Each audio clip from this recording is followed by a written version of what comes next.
Buenas tardes, yo soy Francisco Cardoso, soy estudiante de la licenciatura en acompañamiento terapéutico, tengo 24 años y soy parte del Consejo Juvenil. Hoy estamos reunidos para entrevistar a Gustavo Girard junto a Cristian Gustavo. ¿Te querés presentar, por favor? ¿Qué tal? Yo soy Cristian Gustavo Martínez Rojo, de profesión médico pediatra. Soy de Resistencia Chaco, Argentina, y atiendo en el primer nivel de atención, complejidad 3. Y bueno, en esta oportunidad me convocaron para poder intercambiar conceptos y avanzar un poco más y ampliar nuestras miradas con un exponente de la pediatría, de la viatría, nuestro tan querido, ¿no es cierto?, doctor Gustavo Girán. Así que es un placer, doctor, poder contar con usted en este espacio tan importante y tan convocante, digamos, de toda Iberoamérica. Así que le doy el paso a que de unas palabras y empezamos a charlar sobre la temática del día de hoy. Bueno, perfecto, muchas gracias a los dos. Yo soy recibido en el año 1968 del siglo pasado como médico, hice la residencia en pediatría. 10 años después escuché al doctor Duranto Gutiérrez de México hablar de adolescencia y fue algo que me cambió la vida. Desde entonces ya me fui dejando paulatinamente pediatría para dedicarme plenamente a adolescencia, tanto en la función pública como en el hospital, como en el ministerio y a nivel internacional. Y bueno, y acá estoy contando en este artículo que me pidieron de masculinidades un poco la experiencia y lo que leí y trabajé desde hace ya mucho tiempo con el convencimiento de que detrás de esas figuras masculinas muy aparentemente todopoderosas, llamadas patriarcales, etcétera, etcétera, existía una gran vulnerabilidad, ¿no? Esto no es algo nuevo mío. En, ya en 1980, 1990, el Grupo Brasil de Investigaciones trabajó mucho en el tema del precio que pagaban los varones por su lugar hegemónico en la sociedad. Y ahí es donde, bueno, me fui prendiendo de todas esas columnas, confirmando gran parte de lo que ya en ese momento se intuía, y bueno, y finalmente volcándolo en el papel, en el caso de este libro de Red Seis y en caso de este encuentro. Doctor, como usted dice que ya este artículo que nos compartió, digamos, a todos aquellos que estamos en este seminario de miradas integrales en las adolescencias del 2024, me parece muy oportuno para poder clarificar muchas veces son conceptos que lo decimos fácilmente, rápidamente, pero quizás no profundizamos la importancia que conlleva el decir una palabra, porque una palabra resume muchas cosas, y esto tiene un transitar, como usted dice, de varios años, varios actores que hicieron y fueron haciendo camino para que estemos en una o tal situación hoy. Así que me parece importante si nos puede definir el concepto de masculinidad. El concepto de masculinidad en el atravesar todos los paradigmas, digamos, a lo largo de este tiempo, a lo largo de la historia, y realmente es algo muy importante tenerlo usted. ¿Por qué? Porque los años son muy importantes. Las historias son muy importantes para que tomen fuerza y para que sigamos en ese camino y no decaer, digamos, en estos nuevos paradigmas que realmente son muy beneficiosos para la convivencia del mundo. Así que bueno, en primer lugar le quería hacer la pregunta, ¿Qué ¿qué pregunta te concepto mandás es? así para empezar nomás? Qué buena porque es la definición. Y justamente no tengo definición, ¿no? La respuesta es no la tengo. ¿Por qué? Porque lo que yo trato de presentar en el artículo es una visión sociocultural cambiante y cambiante a una velocidad, miren, enorme, enorme. Eh, yo les digo, yo caigo a masculinidades porque el gran grupo que venía eran varones. Y después cuando estoy en el Ministerio de Salud, dividí edades, y por ejemplo, saben que me ocupé también el otro gran tema que es suicidio. Cuando veo esa prevalencia 4-1 de suicidio de varones con respecto a mujeres, cuando veo una menor sobrevida de varones, cuando veo el compromiso de accidentes, violencias, yo ahí te digo, ¿qué pasa? Y en cada momento la masculinidad va teniendo un giro. Por eso en el artículo, más que una definición, hago, por ejemplo, lo que significó para las nuevas masculinidades la presencia del padre en sala de partos. Y eso cuando yo hacía neonatología, con un doctor Robin que venía de Suecia, se había capacitado en Suecia, él me dijo, nosotros no concebimos un parto sin el pediatra. Ni siquiera estaba el pediatra en esa época. Y después del pediatra dijimos, bueno, pero tiene que estar el padre. Y entonces como neonatólogo empecé la entrevista de padres y en el momento en que se estaba produciendo todo el desarrollo del parto, mientras el obstetra está volcado en el niño y en su madre, yo estaba volcando en el padre, ¿no? Y por ahí cuando los veía que se ponían con el miedo, que empezaba a salir el líquido amniótico y se ponían, yo dije, a ver, ¿qué hago yo? ¿Cómo atiendo a este señor si se desmaya? No se desmayó ninguno, pero les aseguro que estaban a punto de. Y ver esos padres años después, eran padres distintos. O sea, la presencia, pero no pasiva, sino de participación. A medida que pasaba el tiempo, pues yo ahí no tenía libros para aprender eso, ¿no? Decía, vos tenele, aunque sea trataba de que él tuviera el contacto, ¿no? Si te impresiona mucho el nacimiento, tener el contacto de la mamá, tenerle la mano, tenerle el brazo, aunque esté toda con los tubos, no vas a hacer nada porque estás el presente, ¿no? Lo que hace falta era tu presencia. Y eso era lo que más costó, indudablemente, ¿no? Así que esa definición que va cambiando con la crisis que tuvimos en Argentina en el 2001, donde se daba esa paradoja, como las mujeres ganaban mucho menos que los varones, los que más quedaban sin trabajo eran los varones y no las mujeres. Y empezaron a llegar a mi consultorio pediátrico chicos acompañados de padres. Que yo en mi infancia, mi padre me hubiera llevado al pediatra, pero impensado, ¿no? Y ahora, al revés, y en adolescentes varones, yo diría que más de la mitad vienen acompañados por sus padres, al día de hoy, ¿no? A las primeras consultas hasta que les damos, ya tienen la autonomía de conocerme, y ahí es el trabajo, sigue ese trabajo con padres, ¿no? Por eso es una masculinidad cambiante, donde empiezan a haber cuestiones, esos dictámenes del siglo pasado, cuando la madre retaba a su hijo, me pasó a mí como hijo, ya vas a ver cuando venga tu padre. Era el ogro que aparecía después de trabajar, cansado, reventado, y seguramente retaba de lo como podía, y no era de la mejor manera, ¿no? En ese momento, por ejemplo, hablar de un padre que hoy antes de esta entrevista volví a leer el artículo, y ya saben que me olvidé de cosas. Por ejemplo, la ternura del padre. Voy a tratar de hablar de la ternura del padre en algún artículo. ¿Por qué no ser tierno? ¿No?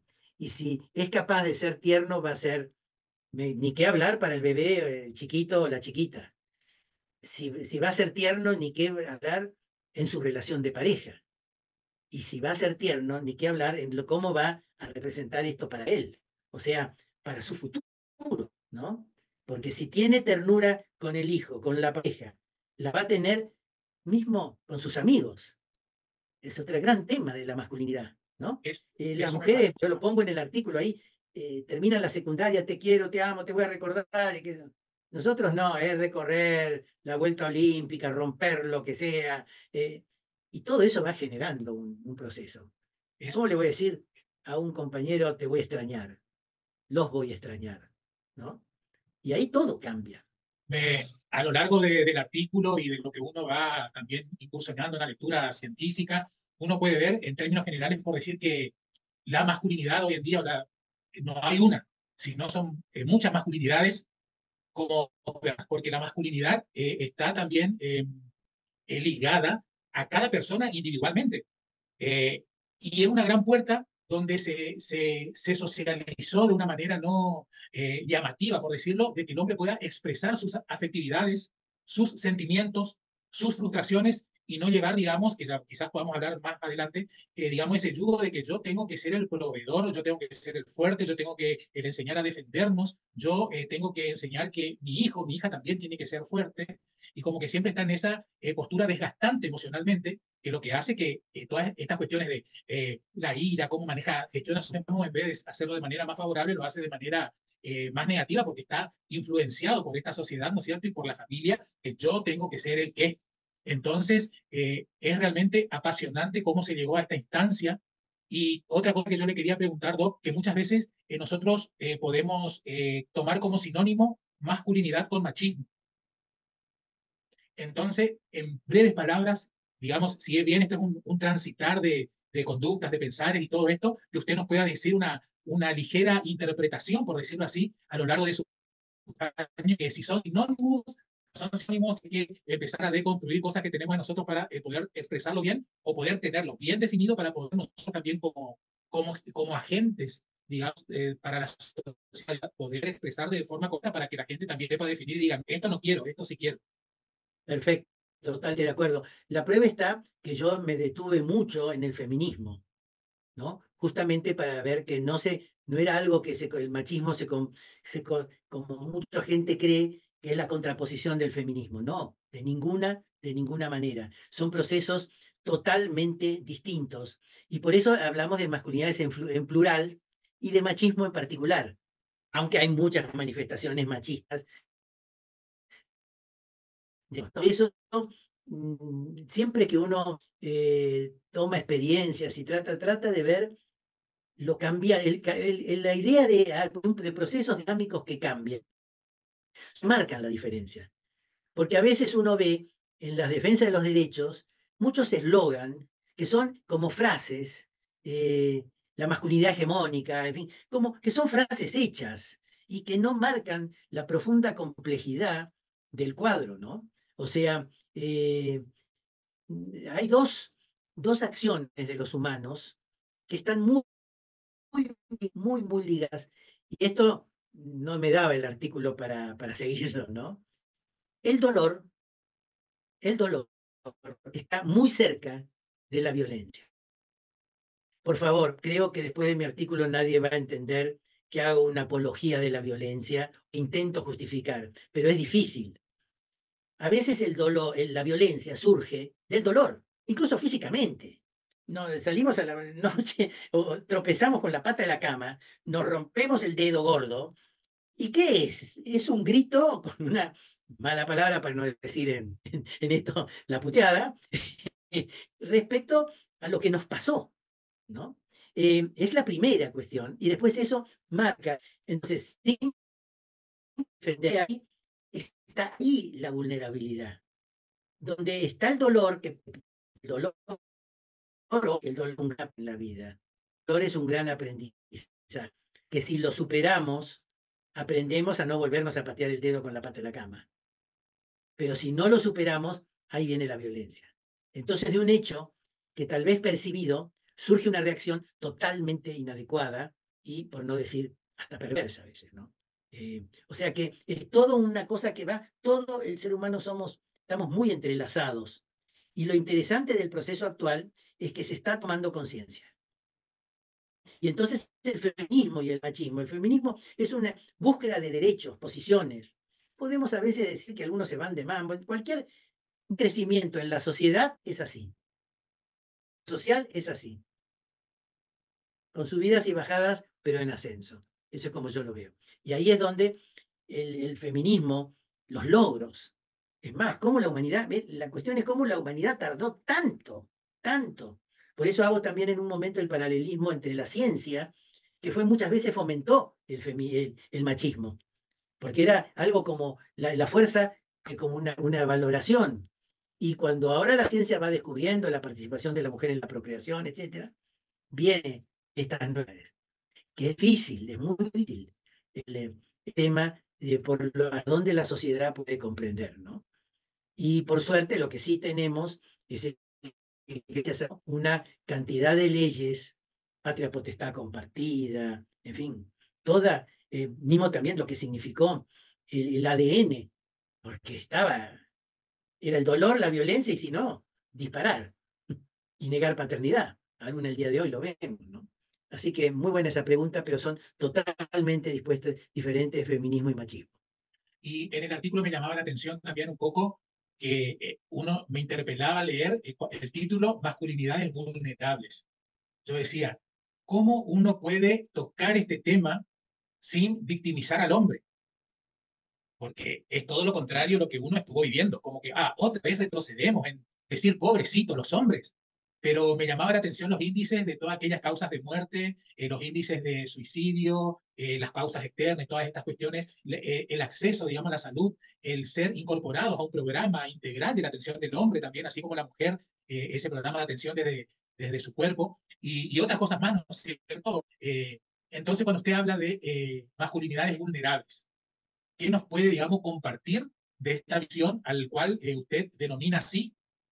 Porque lo puede ser, digamos que cualquier persona lo puede decir, pero bueno, escribe y muy clarito y muy interpelador, digamos. La respuesta yo creo que en este sentido es bastante simple, porque la masculinidad hegemónica tradicional, por no decir vieja, que puede sonar de menospreciante, era justamente el hombre invulnerable, ¿no? El Superman, el Tarzán, todo esto era la masculinidad hegemónica. Y como tal, el hombre debía responder a ese mandato de invulnerabilidad, que no se le osara discutir nada de él, porque él era, digamos, termino con unos aspectos de espiritualidad. Y hoy ya en toda la teología cristiana se habla del Dios Padre y el Dios Madre, ¿no? En un momento cuando la cultura no podía, el catolicismo a Jesús y a la Virgen, ¿no? Y ahí, pero eso ya cambia al revés. Al encontrar la vulnerabilidad del varón, le permite a él y le va a permitir liberarse de pesadas cargas, no de responsabilidades, de pesadas cargas innecesarias, ¿no? Para compartir precisamente todo lo que significa.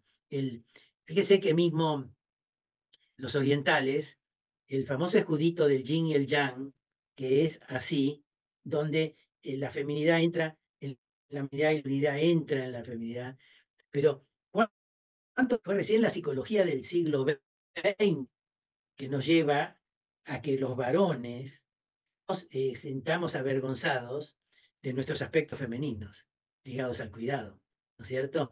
Y las mujeres del aspecto masculino, que es la salida al afuera, al exterior. Por eso de todo interior femenino, todo exterior, acción masculina.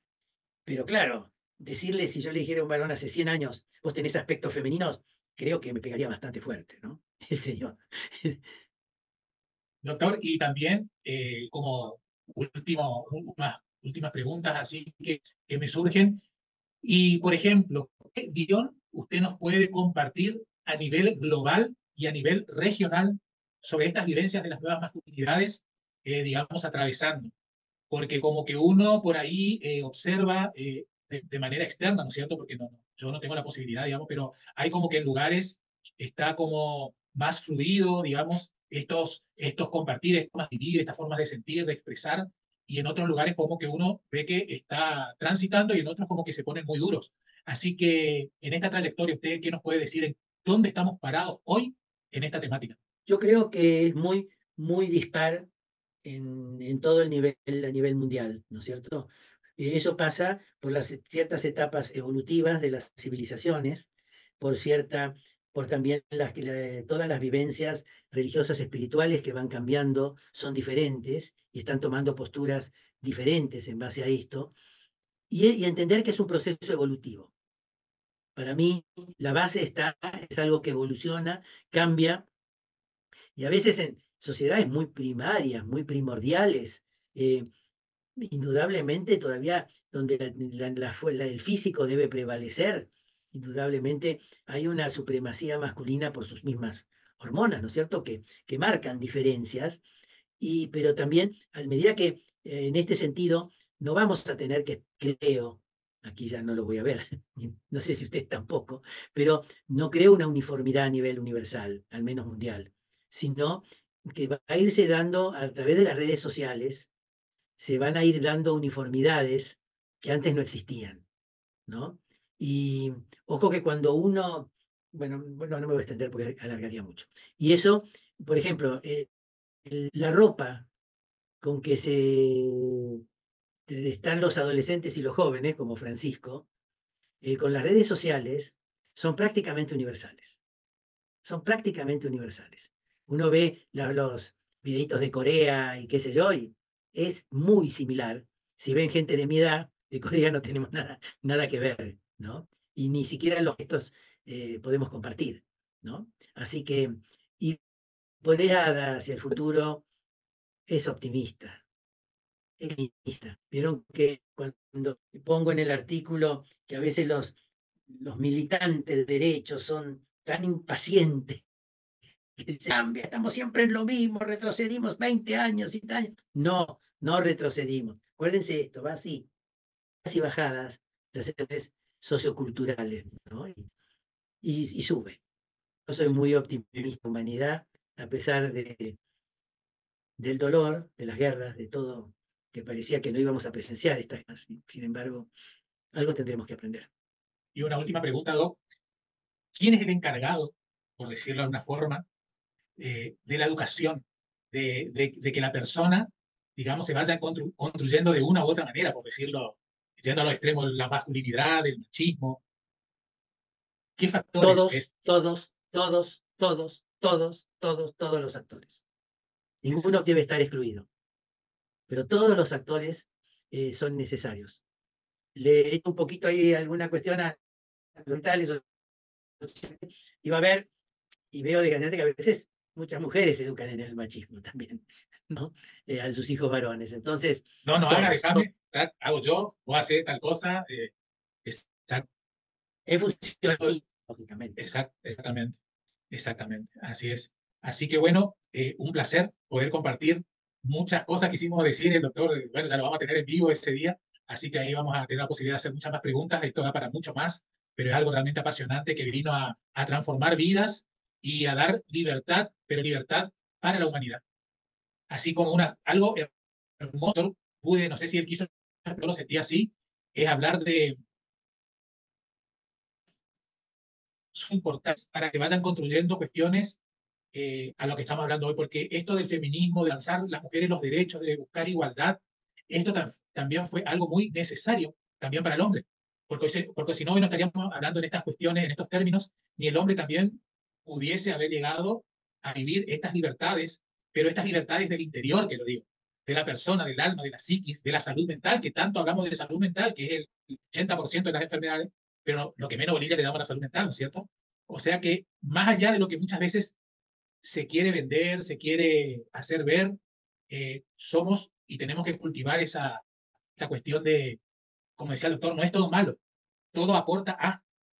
Así que bueno, estamos viviendo nosotros esta etapa de inicios, muchos logros no lo veremos, pero estamos caminando y transitando para eso, para nuestra nueva generación. Muchas gracias a ustedes y entonces damos por cerrada esta grabación.